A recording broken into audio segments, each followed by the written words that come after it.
as a second parcel here, and it's not ringing enough for me. So if you're ready, we'll gavel this to order.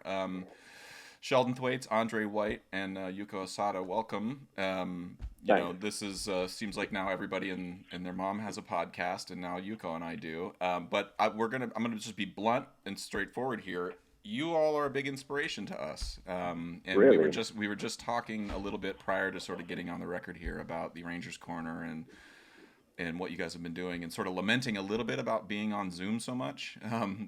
But the Yeah. other thing is that I've actually seen more of the New York and Trinbagonian pan scene and larger Caribbean scene in general than I ever have prior to COVID. And a lot of that I will say is my responsibility in terms of just like, I learned when I moved to New York about the community and tried to take more active steps to be in the scene during Labor Day and be around and have folks come to NYU and that.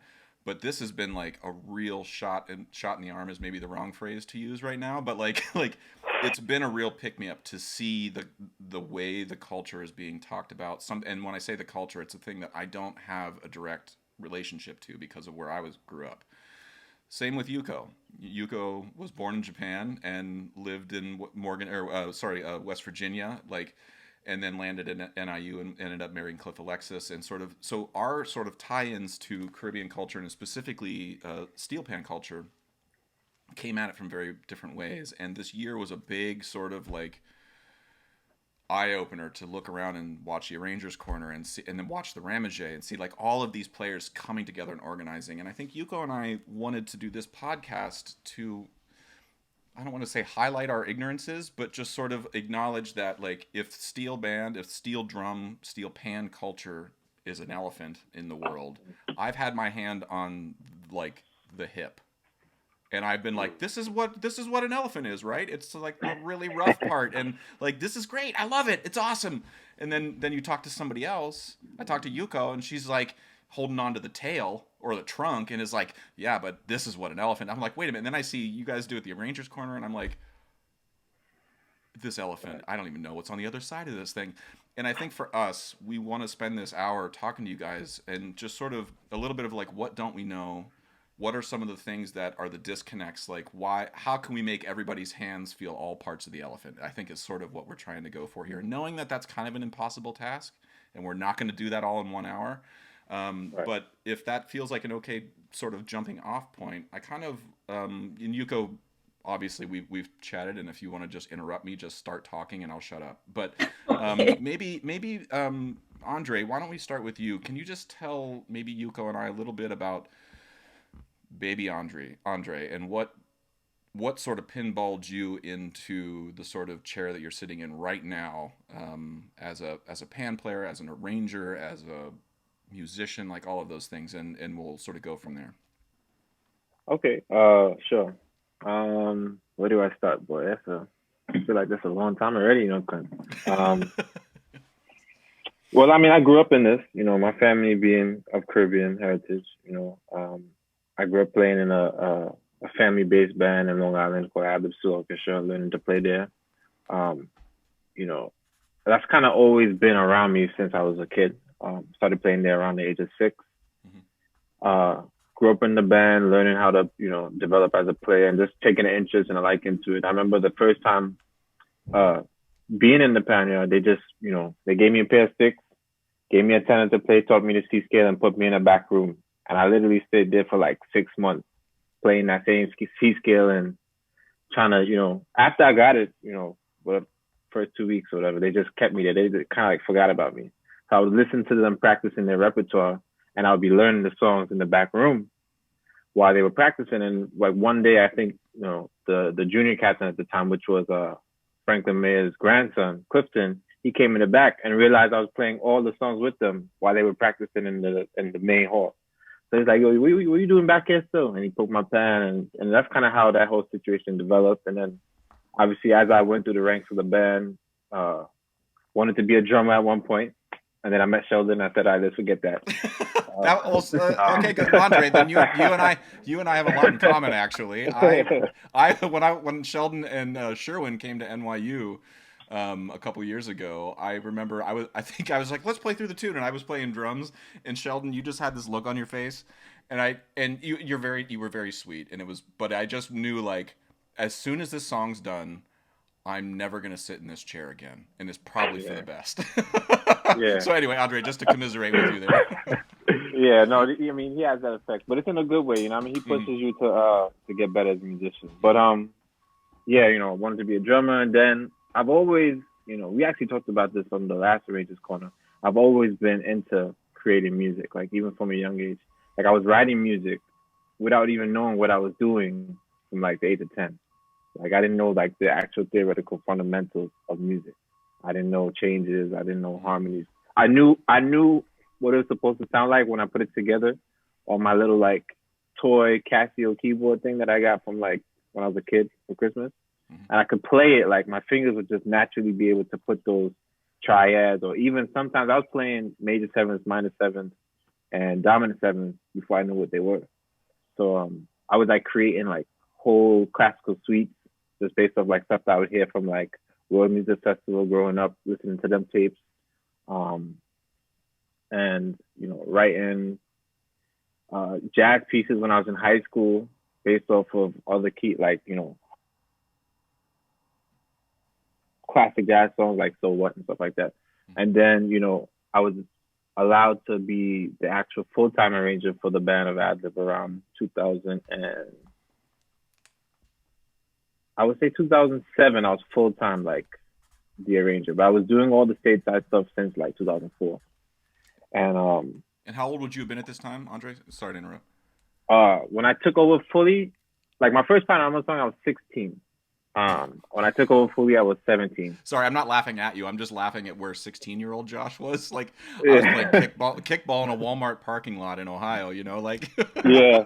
So being that, like, where's yeah, middle C? I don't know. Right, exactly. So that was kind of like, you know, my part time. Like, you know, I would come in from playing basketball all day with my friends, sweating and running into the pan yard, you know, putting down music, and it's like it's two different worlds you're living in. You know what I mean? Because especially out here in New York, your friends not knowing what the fuck pan is. Sorry, excuse my language. They don't care what pan is. You know what I mean? They just, you know, they live. That's a whole different world they're talking about. And you going into the pan yard, and you have to, you know, like I said, I'm 17, 16. I'm having to direct older people. You know what I mean? And give them direction.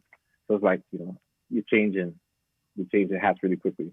Well, when you say when you mentioned that when you said growing up in a family of Caribbean heritage, specifically for you, what was that heritage? Like, what were was the version? Like, I mean, I don't want Caribbean isn't just one thing.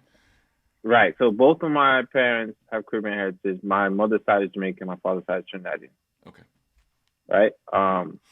But they're like, I'm a second generation. Neither one of them were born in the Caribbean. Their parents were. Right. So my grandparents on my mother's side were born in the Caribbean. Same thing for my my father's side. And but I just grew up with my my parents had me when they was young. So my grandparents were the ones who raised me. I mean, especially on my mother's side, where I grew up with them in that household.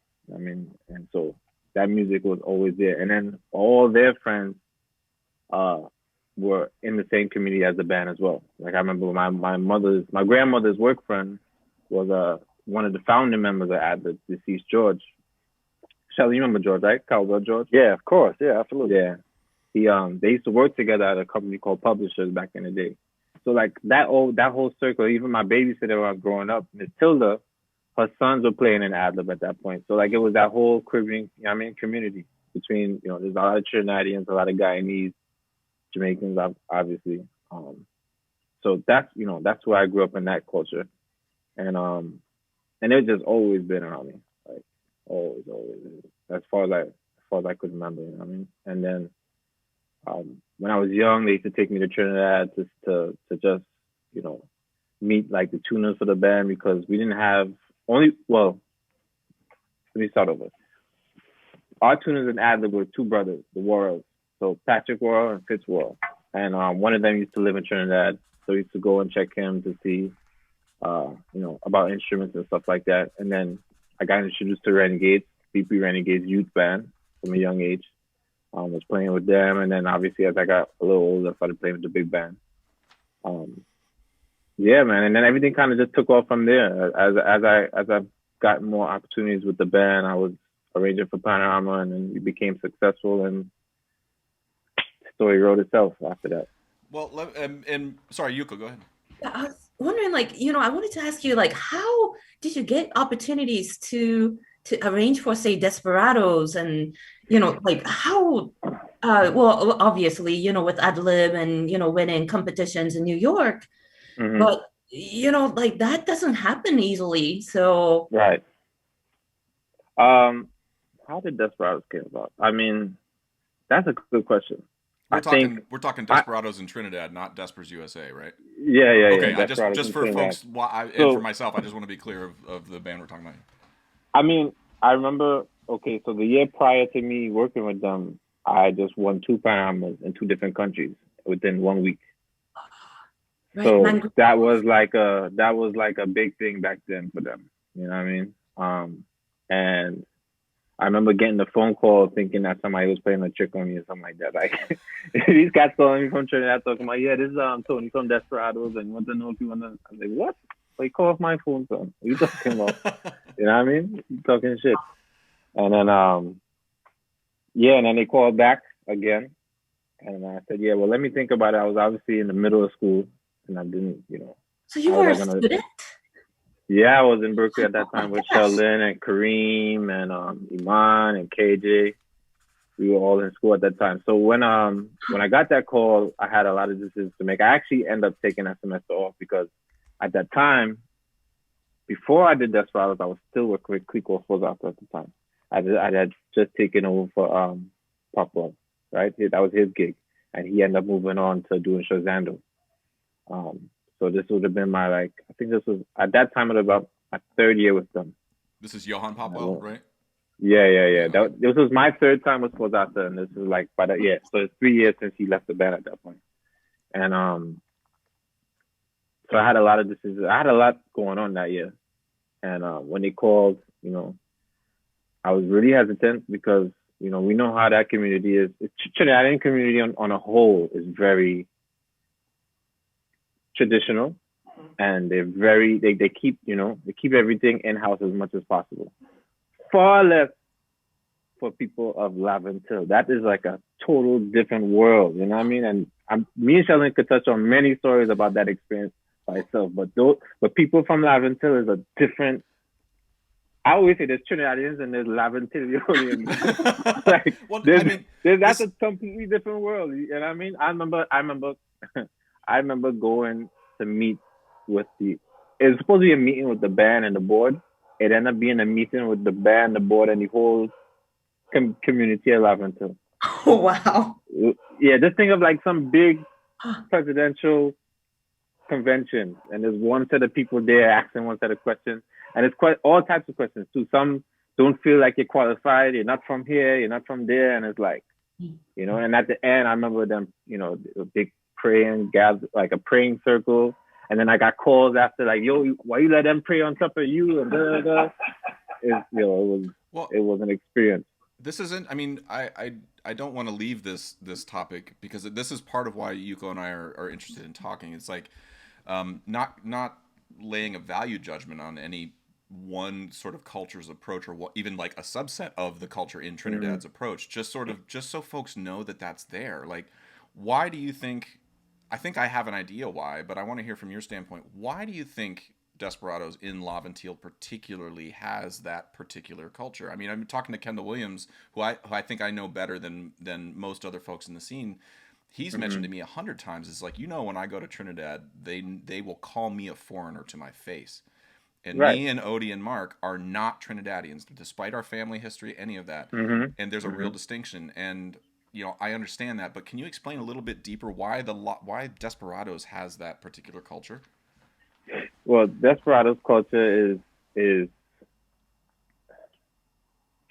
is very much Afrocentric and very rooted in that kind of diaspora, and especially in the whole Baptist kind of Shango, spiritual, realm. You know what I mean? So that by itself, they're very pro African.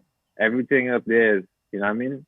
that culture. So and that's how they grew up. You know what I mean? Most of the other, like when people from Laventille, when they tell other people in the country they're from Laventille, there's already a stigmatism in the country itself. Like forget foreigners. Within the country itself, when people from Laventille say, yo, I from Laventille, sometimes people don't even want to tell people that they're from Laventille. I've heard people say that.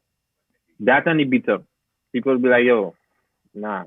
Like when you're filing out, like when you're filing to get position for a job, don't say you're living in Ibiza because there's that stigma. You know what I mean? And then, obviously there's, all kind of situations going on with crime and, but they have a very, very tight Afrocentric community up there. That's why they don't really like to, venture out. And they're for their own. I mean, I don't really, looking back at it now, I don't give them any wrong. Yeah.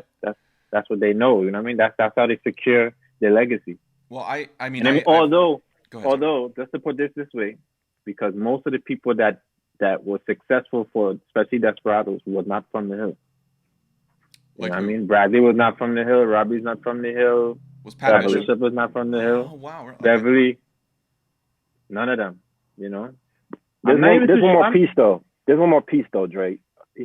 There was a big migration that happened where people came from other islands. Grenada, yeah, there's a lot of Grenadians in the Caribbean. And so Jamaicans. The place that they went to was Laventille to settle. Mm-hmm. Why? You look at, I'm not really sure why. It could be that I don't know why. Why. It could be that it was more affordable to live like as somebody from a different place. Maybe the job opportunities there. I'm not sure why, but there was a migration that took place. Yeah. A lot of Grenadians. A lot of Grenadians. If you ask a lot of the people in Laventille where they came from, they'll say different parts. There are some Trinidadians, like rooted Trinidadians there, but of all the other areas in Trinidad, that probably has the most people from another place. That's a fact. Yeah. I mean, there's a friend, Kendall's cousin, Anthony Phillips. He plays quads and Invaders, and I was mentioning he lives, I think, at the base of Laventille, and his dad owns a shop. I think has a shop in Laventille, and I was like, man, I understand the complexities, but that is a place I'd love to go sometime. I'd love to feel that puff of air from Desperados when they hit that first note. Seeing them perform live last year before the lockdown, and just seeing the way that lead line plays, like I just want to see that in person. And he just looked at me and he's like, not without me, you're not going up there. And yeah, I appreciate that. Well, put it to you this way: they're not even going back up there. They've relocated, and they're now in town.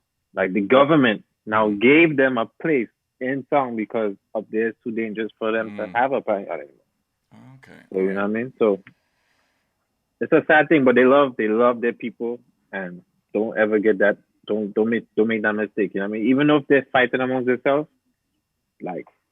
They love their people. You know what I mean? Laventille people will stick to Laventille people. Always. Well, I want to drill down on that a little bit more later here, but I want to give the floor to Sheldon a little bit. Sheldon, can you give us a little bit of, I mean, you guys mentioned that Berkeley is something that the two of you have shared, and that seems to also, like, I'm just saying some things out loud, some things that have poked up to me. Florida Memorial University with Dr. Don Batson seems to be sort of like, if I was going to put a pin in the United States of like a hub of where folks from the Caribbean have studied in the U.S., that certainly is one. But then Berkeley seems to be another, and I'm sure there's many others. But can you just tell me a little bit about your experience, that like what brought you to meet Andre? All right. Let's see. How did I get introduced to you, Drake? I think Drake sent me a Facebook message on Facebook Messenger. I wish I should look it up, but we'll get back to that. And at this point in my life, I was a live wire, firecracker. I was young, I had some talent. This was like I was at Berkeley. I was currently at Berkeley. I think I was in my let's see, what year was that? 08, Dre? 08. So I was in that's my I guess going into my junior year, actually, yeah. Whenever you just got back from Greece. Exactly. See, all of that. So I had just studied. Should I just ask Andre what your history is? It seems like he knows it more than you do. No, I'm trying to put myself in the frame, because there was honestly, there was so many different things happening to me that had never happened to me at all at the same time. So I kind of was just like floating in purgatory, if you will. So I had just come back from studying 5 months at the Filippo Noctis Conservatory in Athens, Greece.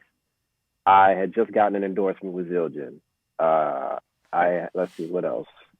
Maybe that's enough actually.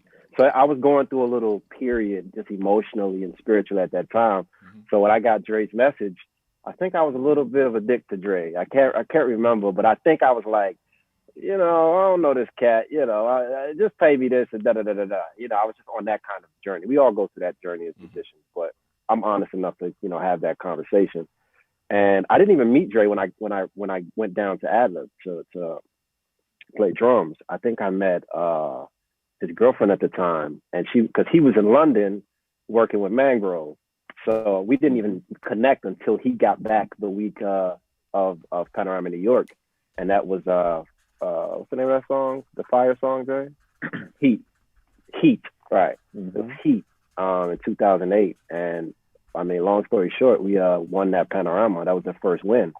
So that was like the inception of our friendship there. So, and then honestly, it just kind of kept going from there. We started working on music together, and then I went along to perform with Adlib for the next 8, 9, 10, 11, 12, 5 years. So most of the work that Dre did in Trinidad and New York, I was playing drums on, So that's really how that started. And then that same year, he came up to Berkeley. So it was like a perfect timing. Right after Panorama, we were all at school. Kareem also started that year, Kareem Thompson. Yep. I think Iman might have been there before. Yeah, Iman started as well. This is Iman. So it was just like Pascal? Pascal, exactly. Pascal, okay. Yeah. So it was fate. I don't think you can really, because Kareem left Florida Memorial to come to Berkeley, if I'm not mistaken. Yeah, they both did. What was right? Just because I'm asking out of ignorance, what was so attractive about Berkeley that was sort of like why was it such a magnet for Caribbean players? Yeah. Well, my two brothers went to Berkeley prior to me, Sherwin and Sheldon Thwaites. But Berkeley, I think their faculty and their location, I think, is a big piece of it too. Boston is a college town, university town, like. The intellect up there is just, I had the opportunity to go to high school at Boston Arts Academy for 2 years, which is a school started by a consortium of universities, Berkeley being one. And my teachers were, teachers from Harvard and MIT. So, I mean, I didn't have that experience living in DC. So I think location is part of it. I think their facilities is another big part. If you go to Berkeley and check out the practice facilities, the studio, the recording facilities, I mean, at the top of the line. I mean, and then, New York, of course, has great universities as well, but New York is a challenge because it doesn't really allow for you to be a student the way that Boston would, just because of the entertainment hub of it, So I've heard other students say that, like, I went to Boston because I feel like I had more of a chance to be a student. I see, okay. A student different from, like, who were were the teachers at Berkeley? Were they from a Caribbean culture themselves, or was it you were seeking something completely different? No, well, Orville Wright, rest in peace. He's a pianist from Trinidad. He was a chair of a department. Him and Ron Reed, who was also a bass player that played on a lot of like recordings and stuff. He's still at Berkeley. Those were the two only Caribbean people on like faculty at Berkeley that I can think of. So I'm pretty sure they brought youth from Trinidad and tried to bridge that gap. But no, I just think it was, who was at Berkeley when I got there? Ralph Peterson Jr. These are drummers who just recently passed. Who else? Kim Plainfield, who taught Dave Weckl. Dave DeCenzo, Rod Morgenstein. If you see these headphones that drummers wear to protect their ears, Rod Morgenstein is the guy that developed those. Yeah, those are the drummers that were there at the time. And I mean, since then, they've added Terry Lynn Carrington. I'm blanking on some names. I mean, they just added a bunch of different people. Victor Bailey on bass. I mean, their faculties are learning. I mean, it just is. They have people that have been dominant in the industry for a long time, Were you able to study under a faculty member who, taught different instruments Like, were you able to choose, or like was it just pan? Well, I didn't study pan at Berkeley. No, Oh, I so didn't study drums. pan at all. Just And, strictly drum set. mm, Pan is, my family has been deeply rooted in pan. right. My dad's side and my mom's side. So on my mom's side, Mervyn Cashew Thorpe, he won the first two panoramas in Trinidad with Pan Am North Stars. And What do you my play? my mom's, they played "Hold On to Your Man" and "Mama, This Is Mass." So Mm. those are the first two wins ever in Trinidad Panorama. So my mom's cousins played drums on that, as well as her brother, Lynn Fitzroy Barton, who passed last year, and then my dad played as well because they're all from the same neighborhood. So my family on both sides is a part of Pan Am. Wait, hold. Are they? So they moved to the U.S. Are they on here? Yep, absolutely. I don't know exactly where my uncle is, but my uncle and my dad are in that picture. Absolutely, Oh, and man. Cashew. Wow! Wow! Yeah, my Listen, dad could tell you. He could tell you where he is, and I can't. That's another podcast. We're gonna have to book that podcast because this. I mean, there's a million records that are good to listen to, but in terms like when we talk about like Dan is the Man in the Van, Mama This Is Mouse, those early, and then hearing the development of the steel band and specifically tuning of the steel band, Anthony Williams with Pan Am North Stars, like. You hear 1963, Dan is the Man in the Van. 1964, Mama This Is It's a different band. Yeah. Like there's harmonics tuned in all of a sudden, and like the arrangement gets different. I also want to put this out there, bro. Yeah. And I want the record to be known that I said this, and I'm sure many men said this before, and we've had this discussion. We talk about Boogsley, we talk about Jits, and we talk about Bradley. To me, still up to this very day, nobody's ever put out such a quality conceptualized arrangement that Tony Williams ever put out. Like if you listen to that arrangement thoroughly, the orchestration in that arrangement is yet to be duplicated. Any one of those. Oh, okay. I think Mama This Is Mass is the first. Which one is the first one, Sheldon? I think it's Dan. I think Dan is the first. Dan. Then Mama This Is Mass. Then Hold On to You, Man. That's my mistake. Dan is the Man in the Van was 63. Right. And then right. Mama This Is Mass 64. Yeah, all those arrangements. Like if you think about what he was doing at the time on that instrument, come on, man. And like nobody's up to this day has yet to be able to replicate that or even get anywhere close. Like I mean, people have done different things and nobody's trying to beat anybody else, but that sound. I've never heard anything of it. Like when you listen to it thoroughly, nobody's done anything. This is again, like when we were talking about putting the hand on the elephant, like the person who pointed that out to me, Andre, everything you're saying, I agree with 100%, is Andy Norrell. Andy was telling me about Anthony Williams, and he's like, listen to the band in 63. Mm-hmm. It's awesome. It's great. All of it. But he starts to tune in the harmonics in his notes in that inner ear. And a whole year later, the entire band just like stop for 2 seconds, and you guys know how long it takes to build a drum. Anthony Williams rebuilds an entire band from scratch.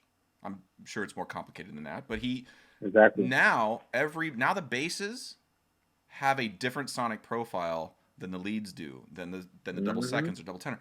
And you hear the arrangement starts to change. The arrangement now, the individual voices are even more individual, and they have sections. And I'm just like, it sounds like a choir and an organist all together. But it's because of a tuning development that allowed these instruments to feel separate in his head.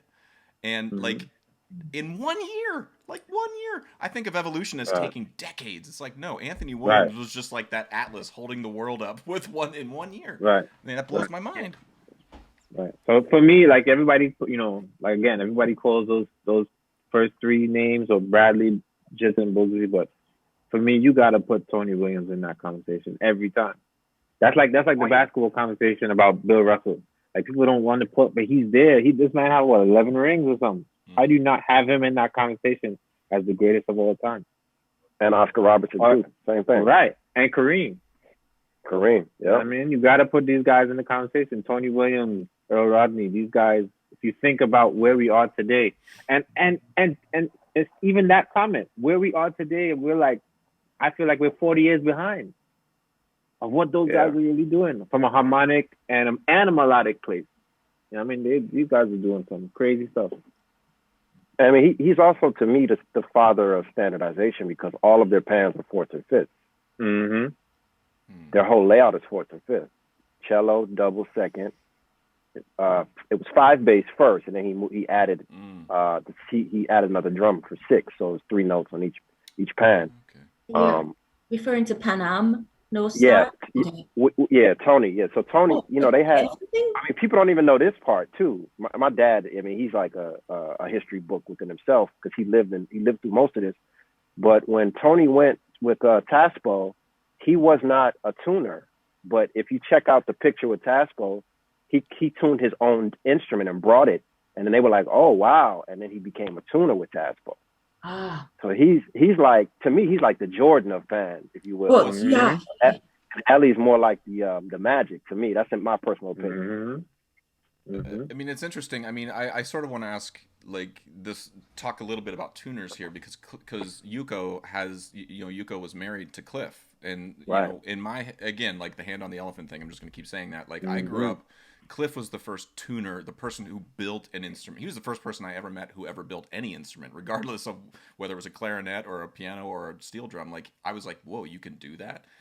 And then I learned about Ellie from him, and then I went to Trinidad and met Lincoln Noel, and he came and tuned, and I saw, like, and he was really old, and he came to the yard, and there was a bass pan with a hole rusted right through, like, one of the notes, and he made that note sound better than any note I've ever heard, and it, like, and then I meet other folks, or I never met Anthony Williams, but I got to learn about him. Like, for you guys, I sort of feel like tuners are where, like, there's a lot of experimentation, which led to things like then that tuner Anthony Williams starting to experiment with arranging. I have this tiny sense that the tuning part of it kind of hit a plateau of where, like, the drums sounded good. We started to get some standardization. You could chrome things. There was a general sort of, like, you could go from even one tuner to the next, and there was a relative consistency over time. But the experimentation kind of, I don't want to say stagnated, that's the wrong word, but the musical experimentation kept going. And I'm kind of curious from you guys, am I sort of calling something, am I misdiagnosing something there? No. Andre, let me go on this one. And Yuko, please, if I've said something off base because you were married to a tuner, like, you can tell me too. I mean, we should all find out why Tony stopped innovating, because he just stopped.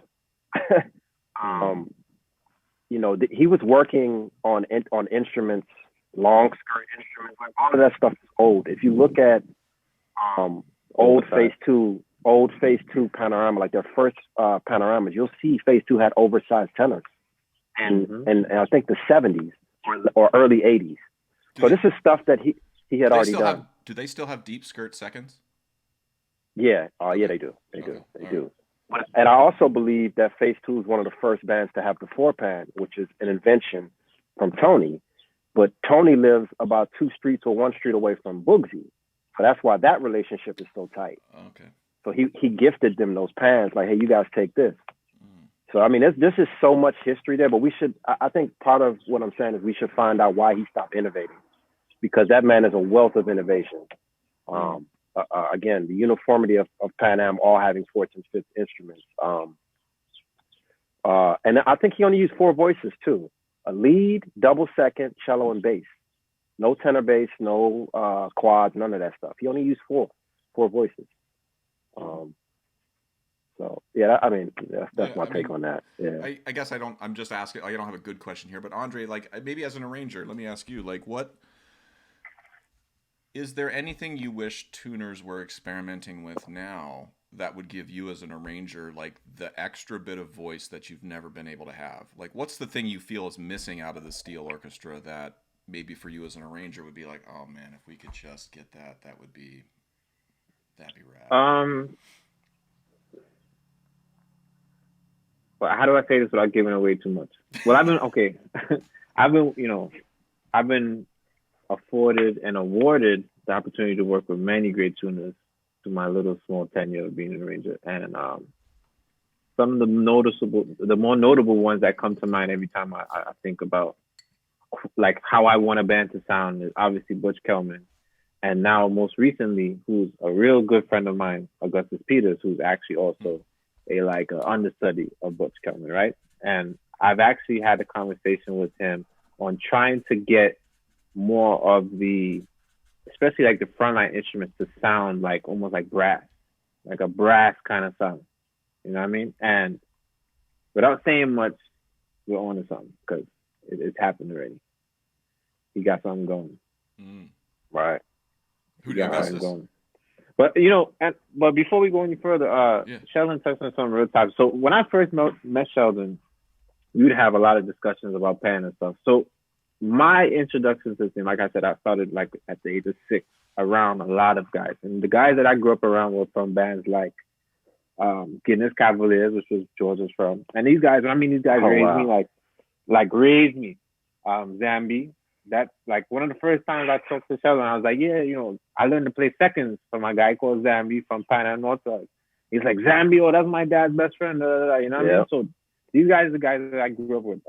Frank Mayers, he's from West Side City Symphony, right? So these guys are like pioneer men. Mr. Bass, he's a real invaders man, you know what I mean? From way back with Ellie and them guys. And he knows actually Cliff really well too. Mm. So when I was exposed to these guys and this information, I was exposed from a very, very young age. So a lot of people ask me, how do you know about these things and how do you have that feel? I was like, this is not me looking for it. This is like, now come here. You gotta play this, play like this, or hold your hand like this. Mm-hmm. Listen to this, listen to that. I mean, listen to Tokyo, listen to them bands from back in the day. So I grew up embedded like in me from a young age. You know what I mean? And that's how a lot of the similarities that me and Sheldon share, even though that his family is more closely associated with it, I share a lot of the same similar stories because that's what was taught to me. You know what I mean? I remember there would be days right after, sometimes I would even leave school because at one point, Adler's Pioneer was right across the street from my junior high school. And at that time, I'm like 11, 12 or something like that, right? 12, 13. So I would just leave school and just go on the Pioneer all day and wait for them to drop me home like 7, 6, 8 o'clock at night. I'm in there and I'm hearing all kind of stories about who felt this one with this and back in the day with this and who, we ain't going to get into that. You know what I mean? So those stories is what kind of brought it full circle for me. So without that foundation of knowledge, I couldn't take things to where I've taken it today. I wouldn't necessarily be able to, to have the same value and to produce the music that I produce without that information. And with that being said, man, I mean, I also want to put a special shout out to Cliff because I met Cliff back in 2000 and I want to say 12 or 13. And he is probably, I've met a lot of people in my life and he is the most genuine person I've ever met. Oh. Like genuinely, he would call me. There was a period I wasn't even working. I wasn't doing no steel band. I was actually depressed. Sheldon can remember this. Like Quint, I wasn't playing no music, no gigs, no nothing. And Cliff would call me at least once a month just to check up on me. Mm-hmm. Whether he gets me or not, he would just leave a voicemail. Hey, I'm calling your boy, call him back, thing. And I have to call him back because if I don't call him back, the next time he talks to me, it's problem. I used to get those same calls, and I would call him. I would call him too. I mean, he was one of my earliest mentors. I was telling Yuko before we logged on. I mean, the first time I met Cliff I was 17 years old, and in Dover, Ohio, middle of a cornfield. Cliff walks in. He's the only black guy in the room, and I walked up to him and I was like, before I could be like, "Hi, my name is." He's like, "Look at these scars on my head." Mm-hmm. Well, and he's yelling at me that the cops used to beat him, and I'm like, I'm just like, hi, I came from band practice, like I have no idea who this guy is, and we developed a relationship over 20 years where I could call him, and he would call me, and he would just be like, "This Cliff," and it'd be click. That would be the voice message I saved them all. I have 35 voice messages of Cliff being like, "This Cliff." Cliff is like the godfather of Pan. Yeah. He's like the godfather of Pan. And I found out before I went to Trinidad, or after I went to Trinidad, I found out he called 1 million people in phase 2 and told them to look out for me. Like, sounds like him. I'm very privileged in all of the ways, but I'm very grateful that I got to meet people like Cliff. The person who taught me how to play double seconds was not Matt Dudak. It was Almond St. Rose from phase 2. Right. I remember Almond looking at me and being like, I did a one-handed roll as he was teaching me something. Well, Black Harmon is who you're talking about, right? Harmon St. Rose, I think is Black Harmon. I think that's Black Harmon's real. Yeah, that's his real name. Oh, yeah, Almond was smoking a joint, teaching me the music, and I did a one-handed roll, and I couldn't remember what the next flick was, or the next phrase was, and he just screamed at the top of his lungs at me, like, this is my second day in Trinidad. Screamed at the top of his lungs, turn your goddamn computer on and stop with those one-handed rolls. We don't do that here. And I was like, like I didn't want to offend anybody. I didn't know. It's like I just saw Andy Narell do it once on a concert. Like, is that I didn't? But yeah, those experiences changed my life. Like, right? Yeah, I got to take this time to big up Cliff as well, because me being from DC. One of my dreams as a kid, and you guys talked about this before, about, just kind of, being at the hip. So I would say, I don't know what part of the elephant I'm on, but I'm not, I'm somewhere near the hip still, right, at this point. And Cliff is the reason that in 2015, I played with Phase 2 as the drummer. Mm-hmm. And not many American drummers have played with steel bands in Trinidad for Panorama. And that was only possible because of Cliff and Boogsy, both. Cliff is the person that put in a word for me to get that opportunity. Yeah, he did that so many people. Yeah. And you guys are getting me like teary-eyed. But, I can definitely say he's somebody who cares so much for young people. And especially when, a lot of elders may not have shared knowledge or that much love with younger people. He wanted to make sure to do that, especially to those who were working so hard, and with so much talent. So yeah, well, thank you for sharing those stories. I'm personally really touched. Well, one of the things that has come up, I just want to be respectful of you guys' time. We've already stolen about 45 minutes of it, and I want to make sure that I get you out of here in a respectful amount of time. Yuko, I want to leave the floor to you if you have any other questions for these guys. Something I've been thinking so much is like different pan people from different parts of the world. And I was thinking about the United States.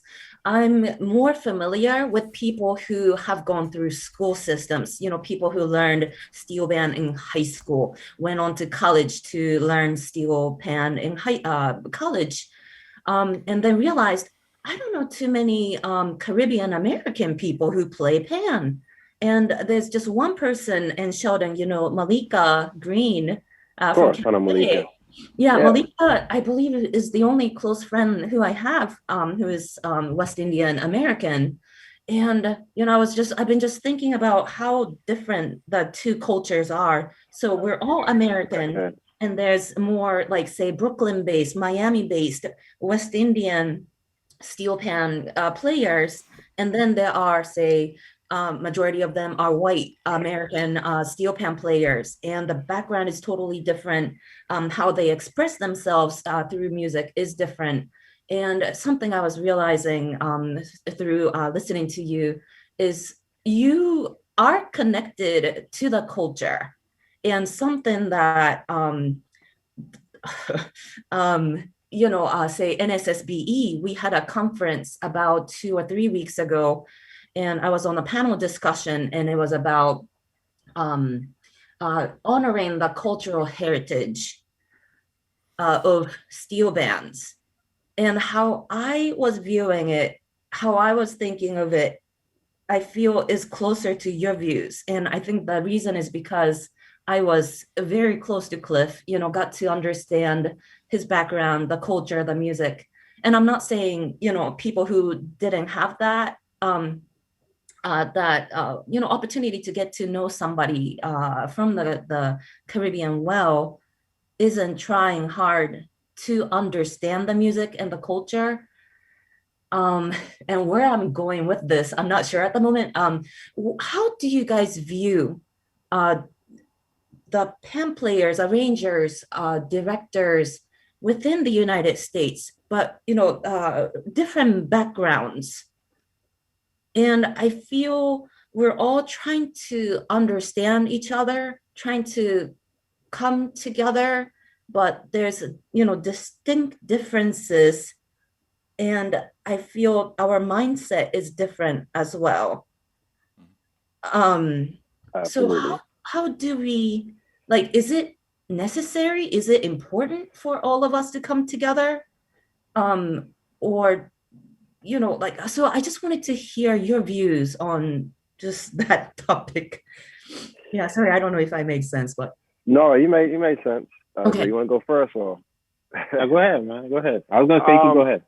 Go first. Yeah, well, so you're talking about uniting, and we had a lot open discussion the other day about this, and because the instrument was birthed in Trinidad, you kind of look to Trinidad to be the source of that gathering of unity.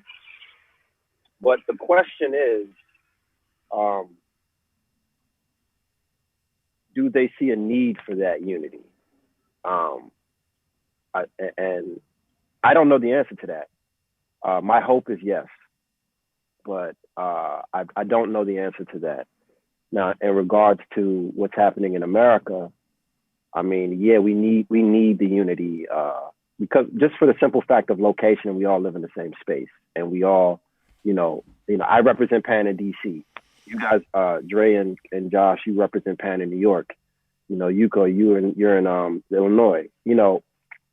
I even made the point of saying if I go do a gig in Delaware, I represent the instrument because it's such a new instrument. So I have to know the history and give it to the patrons that come up and ask questions about it. I have to have the information. So like that's even an issue as well. But we ended up through our conversation, we ended up finding out that there's a whole pamphlet about the pan and definitions of words and things that exist that Trinidad compiled in 2015 that we should all have access to, but we don't.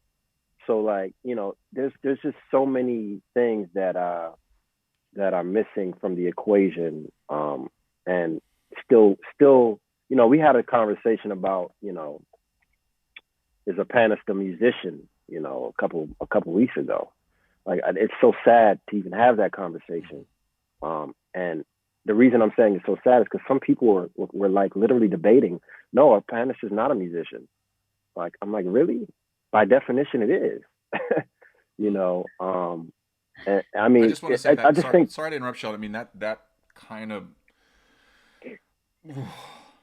that is Yeah. That just feels like you just asked me to swallow a pine cone. Like, Yeah. no, Yeah. I can't. Like, that doesn't make any sense to me that anybody would ever consider. There's 8-year-olds in Trinidad who can play circles around me. Right. And that doesn't mean I'm a Right. bad person. That's just true. And that means that they're musicians. Like, and why this definition has to be narrow, I don't understand. Well, this was brought, but see, this is the scary part. We had the discussion because of something that that somebody wrote on a post that we had, and Drake can speak to it because he responded to the post. And this is somebody that's an elder in the community. That's the scary part. So, I mean,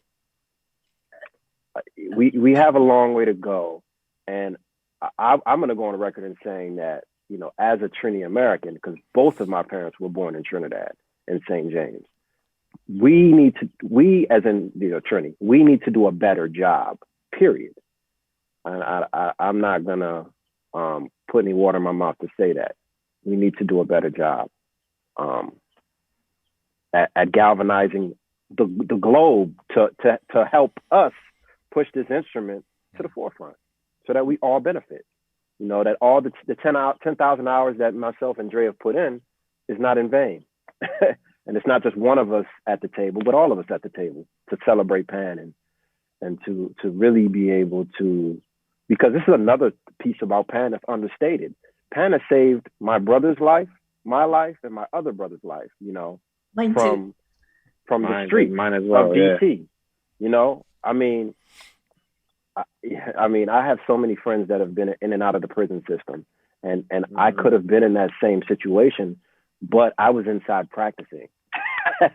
Right. And if you ask my brothers, they can tell you that for themselves as well. And that's something that we don't really touch on much about, and just Pan in America and what that looks like. But we it really starts from the source, meaning Trinidad, and I just pray. I pray every day that we do a better job at galvanizing all the resources, globally.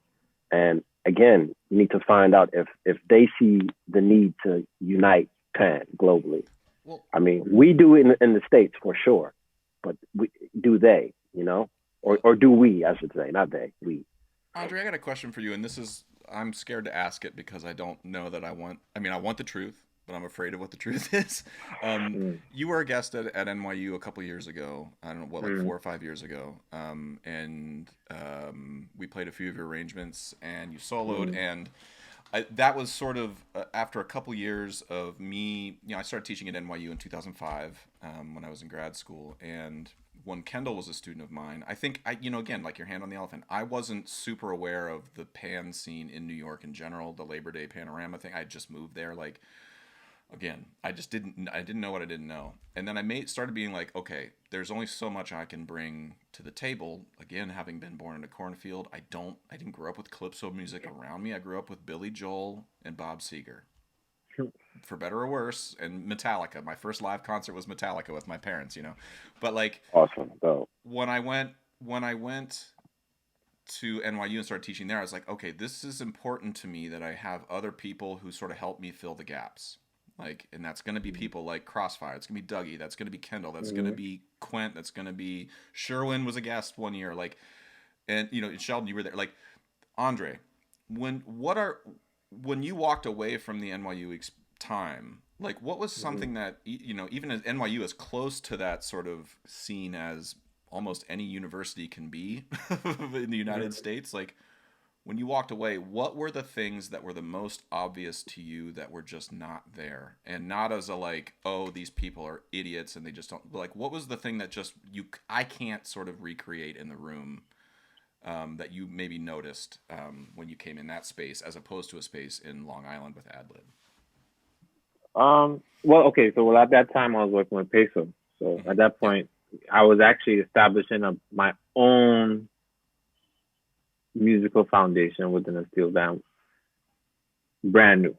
So I didn't really come into any expectations for NYU. I mean, I've also dealt with the school system before in terms of, I worked with NIU. I've been a guest performer there as well. So I don't really go into the situation thinking like, oh, I can't do much with this group, or they're not qualified, or they don't play as well. Yeah. I take it as this is a learning experience for everybody. And they're trying to get and gain as much knowledge as possible from me. So I think I honestly pay more attention to what I have to give than what I'm trying to take from anybody else in that environment. And maybe that's the question that should be really asked. Did I give anything to the teachers? Versus yes. Did I expect to get anything back? No, I didn't. I wasn't really paying attention to that much. I think the program is good. And not to cut you, but sorry, no.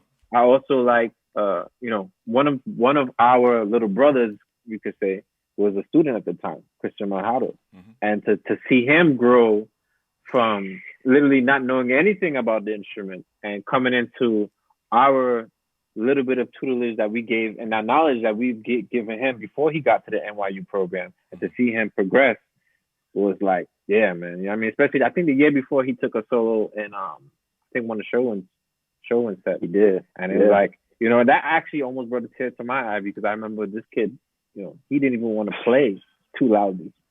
Right. He's scared to hit the pen. Now he's soloing. He sounds cohesive. He's saying something. His language is there. You know what I mean? So I must commend for that you guys are grooming some great players. Well, it's one of the. I mean, at NYU too, I think I am not fishing for compliments here, Andre, and I really do want you to, like, if there is something. No, I'll let you know. Don't worry. What was also great about Chris is, like, Chris played with that same energy on the timpani and the xylophone as he did with Pan. That was the thing. What he brought to the classical world, like playing 4-mallet marimba solos, which are like, the way he would play, like, a piece by Minoru Miki on marimba. He's a Japanese composer. Like, the way Chris plays those pieces on marimba is like, oh, you've worked with blah blah blah. You've played Andre's music a lot, and now I hear Andre in this Japanese marimba piece. You know, like that to me is really fascinating. And but I think ethically as an educator, and Yuko is now thinking about this at NIU, like what should my job be? Like there's the thing I feel like I want it to be, but then I'm also fortunate to be at a place like NYU, which is a subway ride away from one of the largest Caribbean populations in the world outside of Trinidad and Tobago. It would be asinine of me not to try to sort of bring as much of that into NYU as I can. But I have limitations, you know, and what are there in your travels throughout the U.S., is there anything that you feel like, you know, I went to an all-white high school. I think there were 3 black kids in the school. None of them were in the steel band. My teacher made a point to bring in people like Cliff and Ray Holman, who I met when I was in high school. But, you know, what are some of the things that you think maybe young bands, you know, that's very common in the United States. If you're a flute professor or a flute teacher and you get hired to teach, you know, high school band, it is really common in Iowa for that flute teacher to be told in a staff meeting, by the way, you have a steel band that meets on Tuesday nights. So now, well, I think that's what needs to improve ultimately. Like nothing specific with the qualifications, but you know, there's a lot of us, you know, like you said, the Caribbean American community that went to school and we got the degrees. And for some reason, like Yuko stated earlier, that there's this disconnect from the educational community, especially within the universities, from us. You know what I mean? From people like Quint. Quint is a genius, and he teaches at a high school charter school. Like he's supposed to be getting paid $100 and something thousand a year. You know what I mean? Absolutely. So should be Sheldon. So should Sheldon, and so should myself. And we had the qualifications. We grew up in this. Like, you know, this is not a knock to you or Yuko, but you know, for some reason we're not getting those opportunities the same way. Maybe that's something where we could come together and now start to work together to help us. You know what I mean? Help us, help you, so that we could build a better program collectively, countrywide, nationwide. You know what I mean? If we work together, put, you know, some of us in some schools, put you in some schools, and then we develop a crazy curriculum where we're saying like network to be the standard of what a Spanish should come out of the schools looking like or sounding like. You know what I mean? I think that's where the improvement needs to come to, because there is definitely there's also there's a performance gap from those that are not of the Caribbean American diaspora to those that are, and I think it's noticeable. But I think if we work together, if we come together and, you know what I mean, share the ideas to the table and provide the right opportunities to the right people, I think, you know, that would change the whole game. I want to also, and not just Caribbean American, not the country, not just the Caribbean. There's a lot of people in the Caribbean too with the qualifications. People in Trinidad that have the qualifications, they don't get the opportunity either. So I think that's where the global mindset of trying to unite comes in. You know what I mean? Like let's not isolate anyone. Let's come together, figure out. You know, it doesn't matter where you're from. If you could do the job, if you're qualified, if you're killing, it's your gig. I like. Let me ask you this. Let me ask you this question though, because New York probably is the number one hub outside of Trinidad for pan players, or maybe number one or number two between New York and the UK. Yeah. And I always ask myself, there's so many pan players in Brooklyn, and just in New York, Long Island as well, or in the boroughs.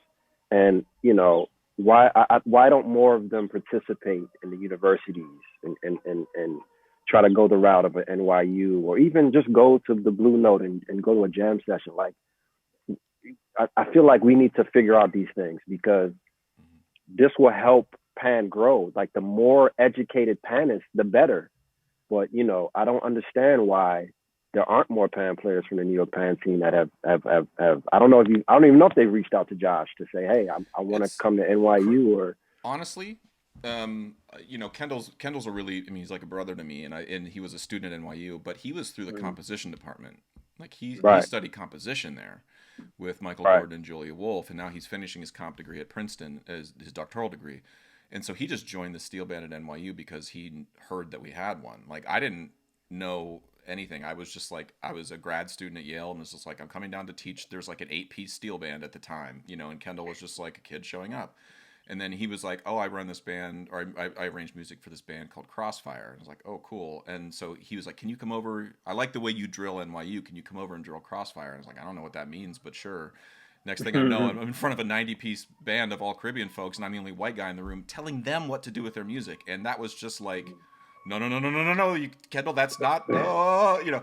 But then I got, you know, you build trust, you learn that, you know, the community is what it is. And so, and then I met Chris, and Chris came up to me after one of the Brooklyn Panoramas. I was, you know, the show had ended and Ad Lib, I think, had just finished. And he came up to me and he's like, hey, you're at NYU, right? And I said, yeah, I run the steel band program there. And he said, I'd love to join the program, but I don't know how to play marimba or any of the other stuff.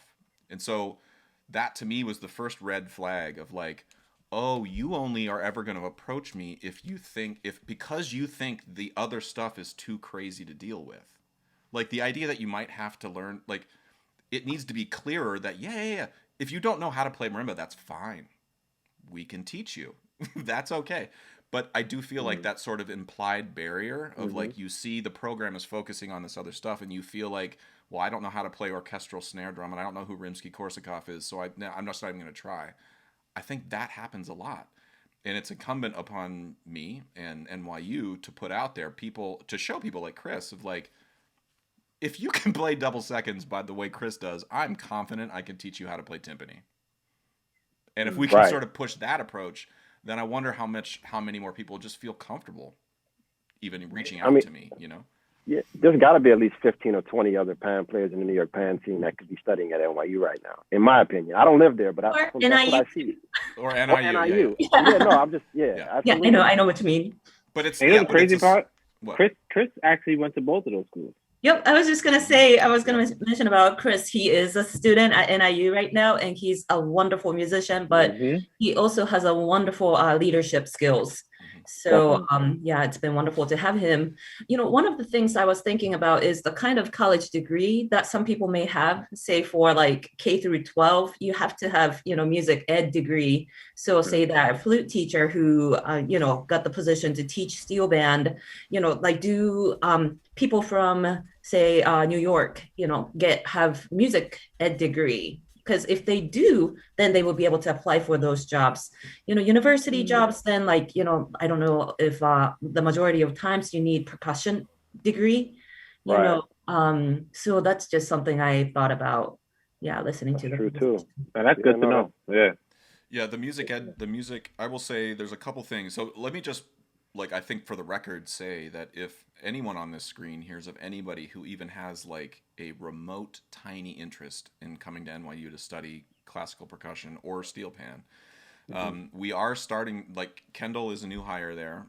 We're sort of still in the onboarding process where officially next year he and I are going to be co-directors of the steel band program.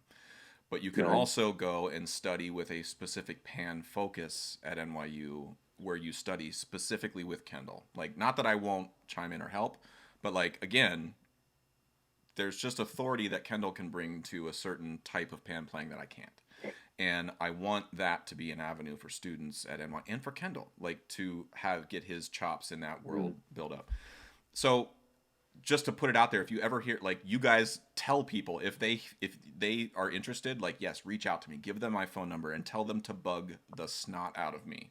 Because there is a little bit of groundwork. If you've never played marimba, if you've never played timpani, like, I'll come in and help you out. Like, I can get you ready for an audition so that when you come in the room, you're not afraid and you're not insecure. That is a lot of the stuff that I felt like I had to talk with Chris about. It's like, bro, you're going to be fine. Like, and he's like, but I can't. It's like, bro, you're going to be fine. Trust. And then once we get him in the room, it's fine. But let's start with encouragement. If you see anybody, give them my phone number and tell them to call me. Yeah. So, I also want to add another layer. And NIU as well. And NIU. We're only saying that because it's East Coast. No. Right, and it's a subway right away. So if there was a subway line that goes all the way out to DeKalb, we'll start to put that up. I want to add one more thing to what you guys are saying. We also have to remember, you know, steel band is steel band culture is coming from a place of disadvantage financially. Um, I'll speak for myself. You know, I was able to get the full scholarship at Berkeley, and I don't know if I would have been able to go to Berkeley if I didn't have that scholarship opportunity. We've spoken to a lot of people that have attempted to get into Berkeley, but the financial. I mean, they've gone as far as asking the prime minister of their country to help, and they weren't able to get the financial backing. So I think that's another piece of it. I think that's another obstacle for a lot of the PAM players, maybe even in Brooklyn, is like they just don't have the means either. So I'm very fortunate to have been able to have the life that I have and overcome a lot of those obstacles. But, you know, maybe if there's a way to bridge those gaps as well, like, you know, pushing them to grants or just making them feel comfortable like they can possibly do it. I mean, this is something that's just a part of the American culture. Like, you know, a lot of people could have gone to universities, but there's a fear for whatever reason to even apply. Or, you know, like there's a lot of different hardships in that area as well. Well, I never would have gone to work with a steel band in Brooklyn unless Kendall helped me get over my fear. I mean, right. Like, and so if it works like that for me, then it's got to work like that the opposite way too. The opposite way, right? Like, we have to have that empathy and understand that that's a situation. Yeah. And I would say that, like, so Pan in Motion, there's an organization in Brooklyn, Pan in Motion, that I work with, that Kendall and Jerry Guy and Arisha John and Trisha, like, we have a scholarship program now that we're starting that folks can apply to. NYU, I think in the fall, we're starting plans to put in a scholarship in memory of Dougie. Oh, wow. Specifically for somebody from the Brooklyn scene who, you know, just again to make connections and keep those ties a little stronger, but also not. I mean, NYU's $30,000 a semester. I mean, like, there are scholarships, there are grants you can get, but it's like, man, that price tag, I get it. I totally get it. So, but there are ways to sort of circumvent that. But all I can say is, if you have anybody in your worlds that come up, please do not hesitate to put them in touch with Yuko first. At NIU. Yeah, Mr. One. I'll direct the people to, and we also have, you know, graduate assistantship, tuition waiver, things like that to assist students as well. So, but also let's shout out Liam too, man. Yes, Absolutely. Liam holds it down. You know, yes, especially from somebody as a son of the soil. You know what I mean? He does his due diligence and keeping the culture at a standard that's appreciated and applauded. So, you got to give Liam his kudos all the time, bro. Absolutely. When I see Sheldon Thwaites, when I see Sheldon Thwaites on drums, I think that man has no filter in front of him that's keeping him from doing whatever he wants. And then when I see Liam play lead pan, I'm like, my hands will never do that. So I just need to accept that's a truth, and it's okay. Yuko, do you have anything final before we wrap up here? I want to respect these guys' time and get them out of here. No, it was my honor to be speaking with three of you guys. You know, I hadn't really had a chance to talk to Caribbean American people. So thank you so much for your time and sharing your, you know, thoughts and experiences and everything. And hopefully we can continue this. Thank you guys for having us. Yeah, absolutely. Where can pleasure, folks, guys. If they want to learn more about the Arrangers Corner, where can they find out about what you guys are working on? Facebook page. We have the Arrangers Corner Facebook page. We have our personal pages. Sheldon Thwaites on Instagram. Elevation 22, right? On Instagram. Also, if you go on our Facebook page, you can sign up for our newsletter. Basically, signing up for our emailing list. Yeah, we'll send you all of our information, like all of our updates on whatever shows we have coming up, any, like, you know, special deals that we have coming up on our previous recordings. And then we have giveaways too. We try to give back to the community as much as possible. You know, sticks. We have some plans coming up to give back to some steel bands, drum sets and stuff like that. So instruments. Coming up next. Yeah. Awesome. Well, listen, Yuko, you're like the sister I never had. Thank you for your time today. Sheldon and Andre, I really have been in a bit of a depression this year, not being able to be in the room with you all in one, even if it's just to walk by you and sort of like fist bump on the way to the next thing in Brooklyn. Like I I really am. I underestimated how much I prioritize just seeing you guys, and like Andre, like seeing you work with your band and like walking by on the side street before you guys roll up and seeing you in there and just sort of nodding and you being like, I'm super stressed out. Like those sorts of things. Like I really cannot wait until we can get back in that. Even if we... I could wait. I could wait for that stressed out part. I could wait. Well, I could listen, wait a little longer. I thank you for your time. Please give Quint a big hug for me, and please stay safe. See you later, Quint. Yeah, Quint. Tell Quint I'm working on that $100,000 job for him. I don't know that it exists. I've never seen it, but I'll see if I can scrounge one up for him. But stay safe and healthy, and thank you again for your time. Yeah, man. Guys. Peace. Good thing. All right, blessings, guys. See you later. See you later. Bye.